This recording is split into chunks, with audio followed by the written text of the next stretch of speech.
If you ain't trying to change the franchise or the culture, don't give me. So you should know history repeats itself over and over and over, and I've done it over and over and over, so it should be no question why an NFL franchise should pick me. What did Shedeur Sanders say that made the Giants end the interview early? And why is the NFL world melting down after finally seeing the footage? Was it really that bad? Because now that the tape has leaked, people aren't just confused. They're angry. They're shocked. And for some, this just confirmed every fear they had about Shedeur Sanders as a pro prospect. But for others, this leak might be the smoking gun that proves how messed up the draft process really is. So let's break it down. The setup. Let's rewind for a second. Heading into the draft process, Shedeur Sanders was one of the most polarizing names on the board. Not because he lacked talent, not because he didn't have the numbers, but because of the narrative. Some called him overhyped. Some said he was too focused on branding. Others argued he was being unfairly judged for being Dayon's son. And then there was the Giants interview. That mysterious, behind-closed-doors meeting that multiple insiders described as a total disaster. But without footage, it was just hearsay. Until now. I'm starting to think the gap between Cam Ward and Shedeur Sanders is bigger than the gap between Shedeur Sanders and the pack. It's clear as day. The leak. This past weekend, what appears to be a raw cut of Shedeur Sanders' Giants interview surfaced online, and the internet went into meltdown. In the video, we see Shedeur sitting across from Giants staff, arms folded, posture relaxed, maybe too relaxed, the tension palpable, the tone defensive. And then came the moment. A coach walks through a breakdown of a blown coverage, asking Shedeur what went wrong. Sanders pauses. He looks straight at the screen and says, "I'm not the one to blame here. If y'all want to find fault, look somewhere else." That's when everything changed. However, despite releasing Dart's interview footage, the Giants have yet to make Shedeur Sanders' interview public. This has sparked a wave of speculation and demand from fans and analysts alike. The fallout begins. Immediately after the leak, NFL Twitter lit up. Some fans defended him. He's just being real. They're trying to trap him. Others weren't so kind. This is a grown man interviewing for an NFL job, not a podcast appearance. Analyst Marcus Spears didn't mince words. This is a massive red flag. Teams are going to question everything now: leadership, accountability, maturity. But wait, wasn't Shedeur praised for those very things at Colorado? So why is the narrative suddenly turning this harsh? Was he misunderstood? Or is this finally the real Shedeur Sanders? Media firestorm. By Monday morning, the story was everywhere. First Take, The Herd, Undisputed, SportsCenter. Everyone had a take, and most weren't kind. Colin Cowherd, who just weeks ago called Sanders one of the most NFL-ready QBs in the class, backtracked hard. I've seen the tape. It's not good. This kid doesn't want to be coached. You can't walk into an NFL room with that attitude. Even Stephen A. Smith weighed in. There's a fine line between confidence and arrogance, and Shedeur's walking it blindfolded. But the question is, were they always this critical, or are they reacting to a viral moment? The coaching perspective. Former NFL coach Eric Mangini provided a more nuanced take. The interview wasn't great, that's true, but it's also clear the Giants didn't approach it with the right tone. If you treat a guy like a villain from the jump, you're not going to get a great response. This opens the door to a deeper issue. Was the leak intentional? Some are now speculating that the Giants, unhappy with the backlash they got for favoring Jackson Dart, released this footage strategically to justify their choice and silence critics. If true, that's not just shady, that's career-altering politics. The Cam Newton connection. You can't talk about Shedeur without mentioning Cam Newton because the former MVP had plenty to say, and he didn't hold back. Shedeur needs to understand that talent ain't enough. The league doesn't owe you anything. If you act like the smartest guy in the room, eventually they'll leave you in the hallway. But what makes Cam's comments even more powerful is that he gets it. He was once that guy, full of swagger, raw potential, media target, and just like Shedeur, he was either loved or hated. Right here in this clip, I remember we had this conversation that, well, should they do away with the combine? Mm-hmm. This is a live look at what the combine meetings look like. Flip-flop reactions. Here's where things get wild. Not even a week after the leaked footage, we started getting OTA reports from the Browns camp, and suddenly, Shedeur is back in the conversation. Not as a liability, but as a potential starter. Reporters claim he's the most efficient quarterback in camp, even ahead of Dylan Gabriel and veteran Joe Flacco. Colin Cowherd suddenly praising him again. He's sharp, he's decisive, he's NFL ready. The interview? That's ancient history. So let's get this straight. A leaked tape destroyed his draft stock, but a handful of practice throws restored his reputation overnight. This is the NFL in 2025. Narrative is everything.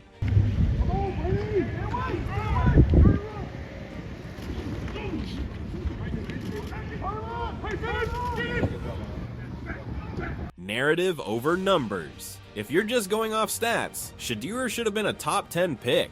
His film, clean. His arm, NFL caliber. His poise in big games, proven. But what dropped him down boards, what really changed how teams viewed him, was everything around the stats. The perception, the family name, the YouTube videos, the watches, the NIL deals, the Range Rover stories, the viral interviews. To some old school front offices, that screamed too much brand, not enough ball. And this interview leak, it only gave them more fuel.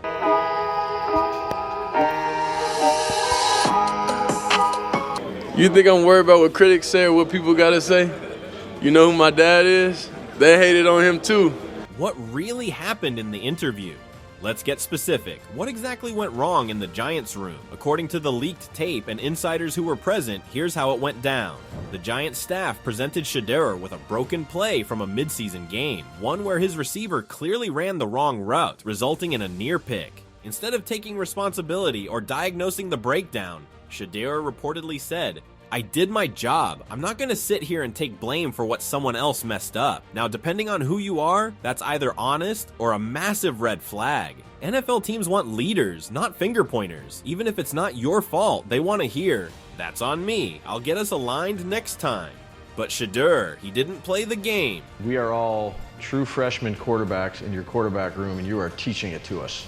This was a big staple in our offense. Okay. Just based off the athletes that we had. I'm going to tell you, when the press that pause, neighbors? Pat. Selective accountability. Here's the thing though, is Shedeur wrong? Should quarterbacks really have to fake responsibility for mistakes they didn't make? That's where the debate is raging. One NFL scout told Bleacher Report, he told the truth, but sometimes in this league, telling the truth gets you punished. And that might be the real issue here. Shedeur was being Shedeur. He didn't try to shapeshift for the room. He didn't put on a mask. He just said what he felt, raw, unfiltered, unapologetic. But in the NFL, where politics matter almost as much as playbooks, that's risky. The Giants' perspective. From the Giants' side, they reportedly felt blindsided, not by his talent, they'd seen the tape. They knew he could play, but by his tone, his demeanor, his unwillingness to engage the way most quarterbacks do in those settings. One team insider said, "It felt like he was interviewing us." That's the line that keeps coming up. He was interviewing us. And that, right there, might be the real reason this interview changed everything. It wasn't about football IQ. It wasn't about mechanics. It was about power dynamics. Shedeur Sanders walked in like a brand, a CEO, not a desperate kid begging for a shot. And the NFL isn't used to that. Congratulations on everything. Yes, ma'am. We can't wait to see your journey unfold. Where'd y'all get these pictures from, though? Why are you in our business? This is on your Twitter. We got X, we got Instagram. Hey, these been got deleted. How old do you think? Media whiplash. Now, here's where things get even messier. Right after the interview leaked, the same media outlets that hyped Shedeur up turned on him. Colin Cowherd, Stephen A. Smith, Skip Bayless, they all suddenly decided that Shedeur had an attitude problem. Arrogant, immature, not ready for the league. But weeks before, they were calling him the most composed, NFL polished, and market-ready quarterback in the class. So which is it? Is Shedeur a future franchise guy or a media-manufactured mirage? It feels like nobody's evaluating the same player anymore. The Deion factor. You can't talk about Shedeur without talking about Deion, because even though Coach Prime wasn't in the room during the Giants interview, he was still in the room. His presence, his reputation, his bravado. It all follows Shedeur, for better or worse, and some execs around the league, they're terrified of it. They think Shedeur will bring Deion's drama into the building, that every sideline camera will be focused on their family name, not their football team. One anonymous GM even said, drafting Shedeur means drafting Deion, whether you want to or not. And that kind of pressure, it scares conservative front offices. You said Shedeur doesn't get the respect he deserves because he's my son. Can you just elaborate more on what you mean by that? Yeah, even coming out, if they would have just looked at him coming out of high school as a quarterback, and he wasn't attached to me. OTA redemption arc. But just when it looked like Shedeur's stock was cooked, the OTAs happened and everything changed. Word out of Cleveland Browns camp, Shedeur is lighting it up. Despite being buried on the depth chart, he's reportedly more efficient than Dylan Gabriel, more decisive than Joe Flacco, and more electric in the red zone than any quarterback on the field. One practice reporter wrote, "He doesn't look like a rookie. He looks like a 4-year vet with something to prove." And just like that, Colin Cowherd is back on the hype train. I've seen enough. Shedeur should start week 1. Really? Because just days ago you were saying he wasn't ready, which begs the question, is this about growth or just narrative chasing?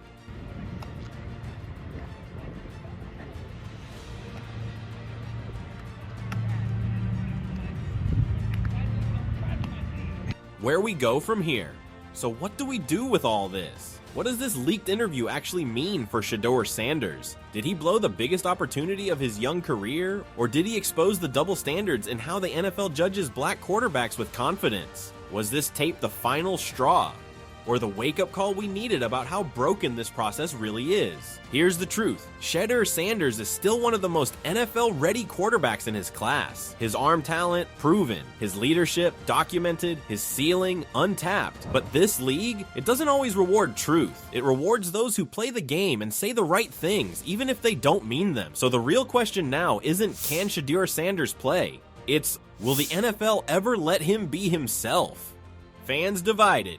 Now that the tape is out, one thing is clear. This isn't just a football story anymore. It's a debate. It's a mirror reflecting how differently we judge athletes based on personality, background, and expectation. Because for every fan defending Shedeur's confidence, there's another saying it's arrogance. For every analyst praising his OTA stats, there's another waving the leaked interview like a red flag. It's no longer just about what he did. It's about what you believe about who he is. And that's why this story refuses to fade away. It's not just about a leaked interview or a controversial prospect. It's about complexity in a world that craves simplicity. People want clean narratives. They want clear villains to blame and flawless heroes to root for. But Shedeur Sanders doesn't fit into either box. He's not a perfect prospect, nor is he the arrogant diva some paint him as. He's layered, flawed, talented, confident, and that gray area, that space in between, is what keeps fans, analysts, and insiders so captivated. Because in the NFL, complexity isn't common, and that makes it unforgettable.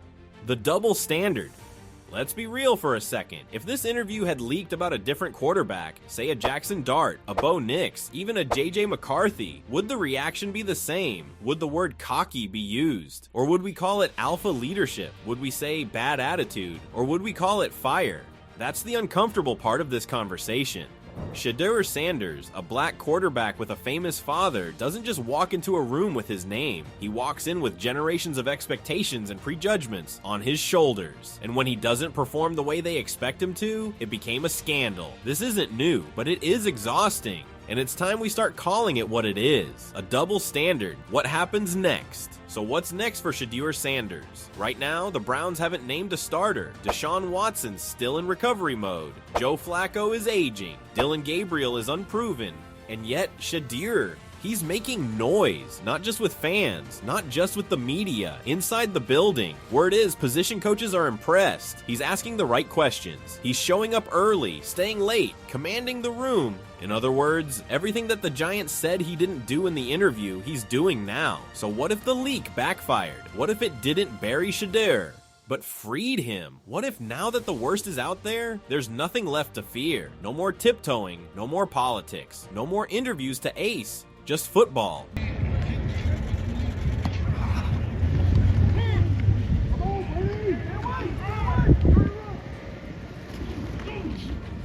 You can partner with Sauce Walker?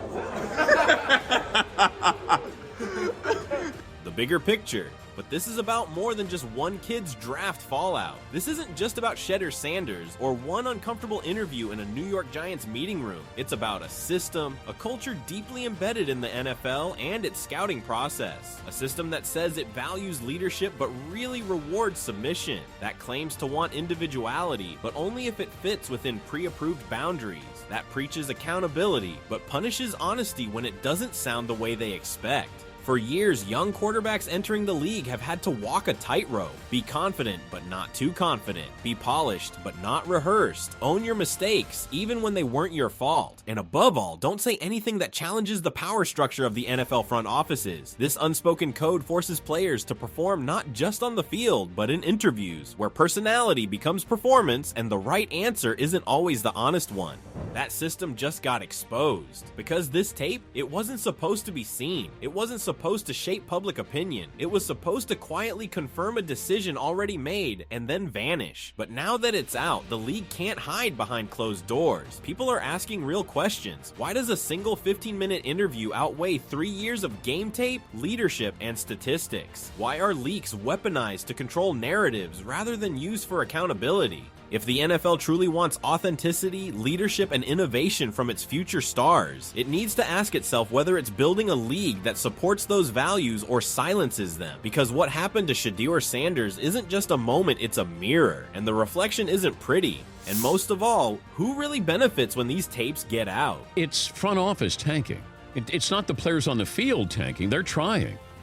It's like, the Marlins with Derek Jeter. Hey, we're not tanking.